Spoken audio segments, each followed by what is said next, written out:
Hello everyone, and welcome back to Dream Daddy. Once again, quite eager to be getting on with this.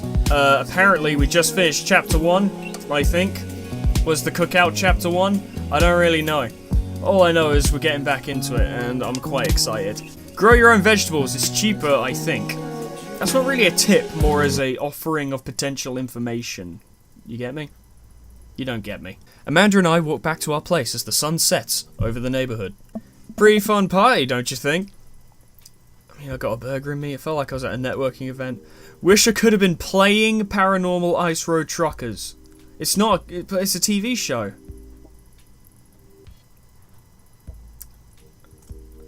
You and Daisy seemed like you were having a way better time. Oh, right, because they were playing the game. Right, because they were having the little kid game. I get you now. That did seem like fun. Because we were. Well, hey, at least you met some cool other dads. You should hit them up on Dad Book. I forgot about Dad Book. Maybe I will, if I ever figure out how social media works. I have a good feeling about this place. Me too, Dad. Yeah. Amanda and I rhyme. It's tricky to rock a rhyme. A rhyme that's right on time. It is tricky. Amanda and I arrive home with the remnants of our veggie plate. Seems like nobody was really into the cauliflower.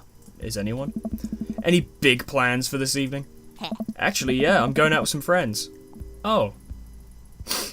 I understand. It's fine. I mean, it's not like I have feelings! Is that okay? Of course. Just keep me posted and be home before midnight. You got it. And be careful. I will. Make good choices. Of course. And call me if you need anything. Oh. Dad, you're not going to do the thing where you wait silently for me to come home in the living room with all the lights off, are you? What? No, I've never done that, and I never will do that. Ever. That's not a thing I do. That's ridiculous. Off you go, you little scamp. It's fucking wire, I swear to God. Okay, do you have plans tonight? Oh, don't go for another game. I can't fuck Robert again. My plans were kind of eat ice cream and watch TV with Amanda, but I'll find something to do. I'm gonna work on some stuff, see how long I can sleep for a pie. I'm gonna work on some stuff, you know, dad stuff, LPs and all that shit. I'm doing one right now, in fact. It's really meta. I'm just relaxing tonight. Have fun, okay? Great. See you later. I watch Amanda drive off into the night. I really do hope she has fun. I plop down in front of the TV and turn on some Wine and Dine Mastermind with celebrity chef Gavin Chapman. Looks like Gavin's making a roasted rack of lamb with rosemary mashed potatoes. I'd love to be able to cook like that, although I think if I was actually good at cooking, I'd use my powers for evil. Like just making baked Alaskas all day instead of any food of nutritional substance. You're just a psychopath that bakes for money. You guys need to play Persona 5. It's really funny. Man, Gavin Chapman just caught that thing on fire, but he meant to do it. What a professional. I lose track of time as I blaze through several episodes of Wine and Dine Mastermind and also one episode of some cooking show called Meat Hell. I'm not even sure what that one was about. It was just a lot of yelling. It's rotten! It's frozen! I've eaten this. I glance at my watch. Man, it's almost midnight. I should check in with Amanda. I send a text. Hey kiddo, you good? I wander into the kitchen as I wait for a reply. Amanda's phone is almost always in her hand, so I'm sure she'll respond soon. Unless she's driving home now, in which case I hope she doesn't respond soon, because I definitely taught her better than to text and drive. Bitch. I reach into the freezer and grab an ice cream sandwich. It's a little late for this, but I think I earned it after a long day of socializing. I reward myself after long days of socializing. It's hard. I check my watch again, and then my phone. Nothing yet. Okay, see, now I'm worried. Do I call her? Do I call the cops? No, it's too soon for that. I'll just send her a gentle reminder text. What's up? Half an hour passes. Now I'm really worried. The episodes of Gavin Chapman's Meat Hell are not only assuaging my anxiety, but possibly exacerbating it with all the yelling, so I keep pacing around the house, waiting for her to come back. Why didn't I find out where she was going? Who was she even with? Why don't I know any of her friends' phone numbers? Why do I even know any of her friends' full names? Because there's probably a lot, and two of them are called Emma, and you don't have time for that. Who is Emma P? I decide to send her another text. Amanda, please text me and let me know you're okay.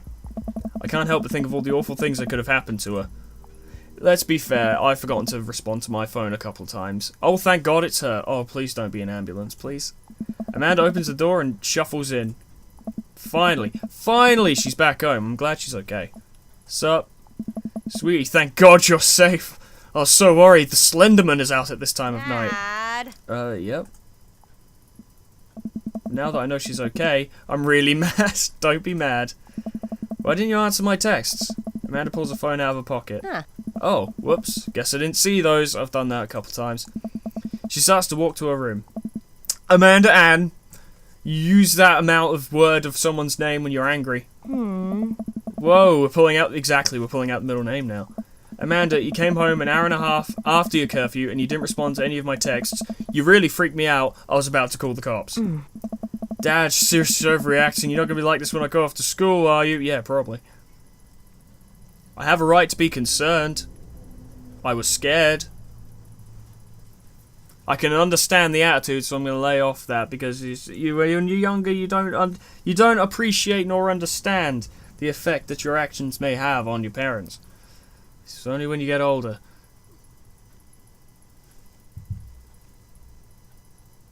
But the problem is, I was scared feels too overdramatic. Like, it's true, but it feels too overdramatic an approach. You know? It's the sledgehammer on a nail kind of thing. I'm going to go with I have a right to be concerned, because it's a bit of a middle ground. You're my only daughter. Well, I can't give you a play-by-play of everything I do all the time.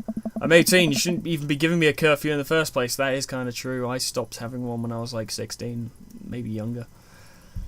But I'm not asking for a play-by-play, I'm asking to make sure you're alright. I sit down on the couch and put my head in my hands. I feel very tired all of a sudden. You really scared me. Just please don't do that again. Yeah, kid.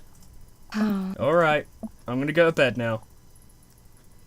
Fucking deal with it, child. In my house, you do 8 hours of chores and then 2 hours of more chores.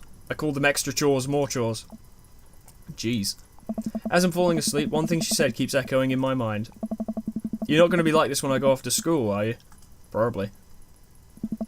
I definitely didn't sleep well last night. I brewed some strong coffee and make some scrambled eggs for Amanda as a peace offering. Oh. She eventually wanders into the kitchen.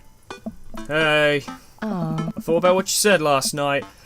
Please don't turn around and be like, and you're a fucking idiot. Fuck you. And I'm like, oh shit. I should have texted you. I said I was going to do it, and I didn't. I honestly just didn't even think about it. Aww. I'm really sorry, Pops. I won't do it again. Well, that's really the best you could hope for in that scenario.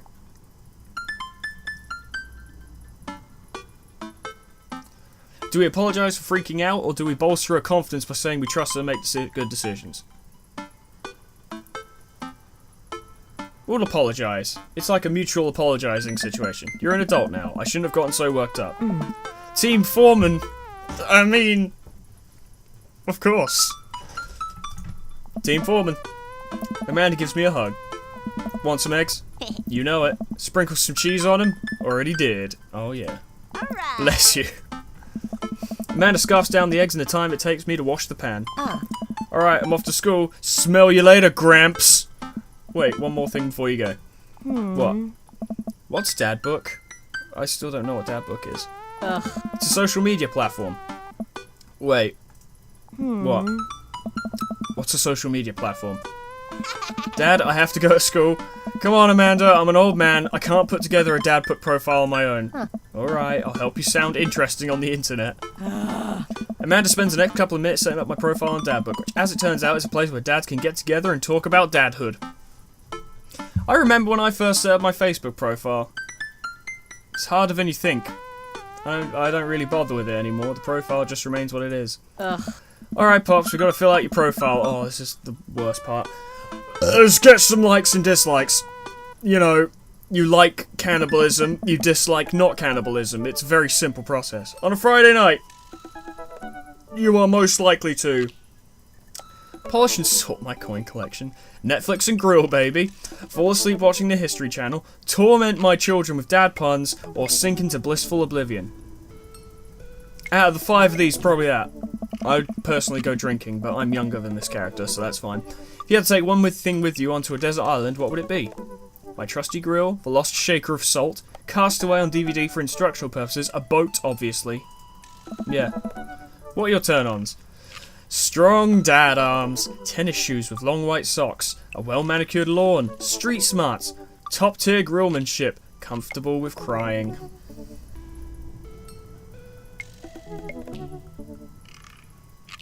We'll go with the bottom one because it implies a level of emotional maturity.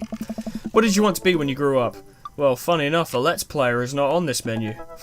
Technical writer for manuals instructions, salty boat captain, pro skater who is also an astronaut, a good father, the president of space. What's your favourite movie genre? War documentaries, Sean Connery's entire filmography, anything on Laserdisc, romantic comedies, whatever. Old comedies that haven't aged well? I mean, I like comedy now, but that wouldn't be my specific description of the comedy I like, but this will do. What's your ideal date? Let me just check something. Okay, I want to make sure. Napping together, 1,000 piece puzzle, I'd rather kill myself. Eating a healthy dinner at 4 PM. Trying to geocache, but getting hopelessly lost. Arson. Now there's a possibility. Being emotionally vulnerable. Once again, drinking is not a part of this, so we'll go with napping. What'd you never leave home without? Since my sick vape. Oh, fuck off. My book of word jumbles and a pen, a cool knife, my cripplingly low self-esteem. I spend a lot of time thinking about my cripplingly low self-esteem. Crippling theories. God, that's horrible. Conspiracy theories. How proud I am of my child. Potential ends of the world. If I'll ever be able to love myself as much as I love my grill. There's a lot about the grill here.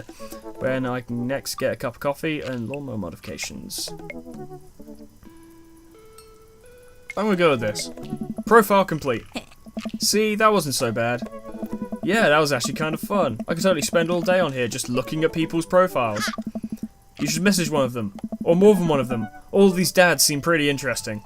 Okay, I promise I'll make some friends. Huh. Amanda gives me a hug. Go get him, Dad. Alright.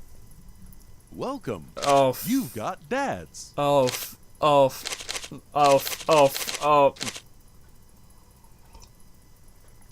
Okay then.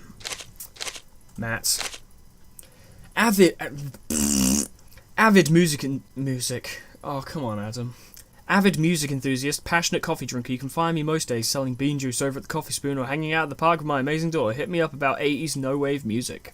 On a Friday night, you are most likely to perfect my cold brew setup, one drip at a time, baby. If you had to take one thing with you onto a desert island, what would it be? Fine tunes to pass the days away. What are your turn-ons? Multi-instrumentalism. I can't even play one. What did you want to be when you grew up? A barista, weirdly enough. What's your favourite movie genre? Shit with subtitles. What's your ideal date? We go to the animal shelter and seriously consider adopting a cat. That's a good one. Matt Seller. Didn't know what his last name was. What did you never leave home without? My headphones. That's, in fact, what I never leave the house without, but that wasn't an option. Both in ear and over here, just in case. I just go for over ear. It's easier to ignore people on the street. Like the people who are out like advertising shit, like charities and whatever. Don't always, but sometimes they ignore you if you have overheads on, because you're more likely to not be able to hear them. Didn't work the other day. I'm now donating money to the National Institute for Helping Blind People, but that's because I'm easily persuaded. It's only £1 a week. Who cares? I spent a lot of time thinking about where did writing commas into song titles come from and where did it go? Did we all just agree that it was a bad idea? Excellent question. Hey, Matt. Here we go. Suspense is killing me. It's still killing me. My left eye feels a little bloodshot. This felt like that for a while. Oh, here we go. I navigate to Matt's dadbook page and type out a message. Oh, hey man. Great getting to see you at the barbecue. We should definitely hang soon. You free later? That was surprisingly socially competent of me. A minute or two later, I hear a ding and see Matt's response. Hey dude, I'd be so down for that. I'm actually catching a show tonight at the Soundgarden. The Soundgarden, hey? The Soundgarden. Why didn't they just call it the Black Hole Sun, for fuck's sake? I think for a moment.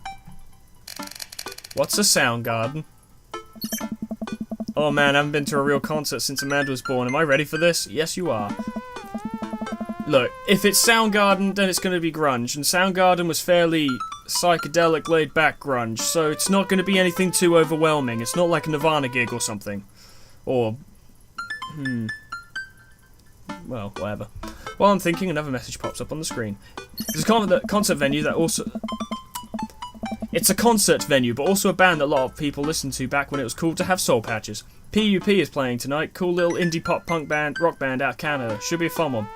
I didn't know you were allowed to string that many words together to describe a band. Whatever, let's get out of our comfort zone. Let's do this. I log off Dad Book and think for a second. Wait, when was the last time I went to a concert? I mentally backtrack decades through memories of denim jean jackets and moral panic over teenagers turning to the occult. Very specific. Oh god, I had a mullet back then. Oh god, I thought it was cool. Oh god, other people thought it was cool. I finally remember the strange 80s prog rock I used to listen to and mentally envision all of the airbrushed vans in the parking lot. Man, how did anyone survive the 80s? Don't know, wasn't alive. Okay, so I haven't been to a concert in a long time. What do you even do at concerts now? Kind of stand there. It depends on the gig, really. Some people mosh pit. I spend most of the day pacing around the house and thinking about my relationship with coolness. I mean, I always thought I was cool. At least relative to a bunch of other dads my age. Except all the dads we know now are cooler than us. Except Joseph and Hugo. The rest are cooler than me, though. I like those two, they're just not cool. Dad, what are you doing? I look over and see Amanda at the door, just getting home from school. Her eyes are a little puffy, almost as if she'd been crying. She looks more like she's ill. In fact, looking at her eyes is hurting my eyes.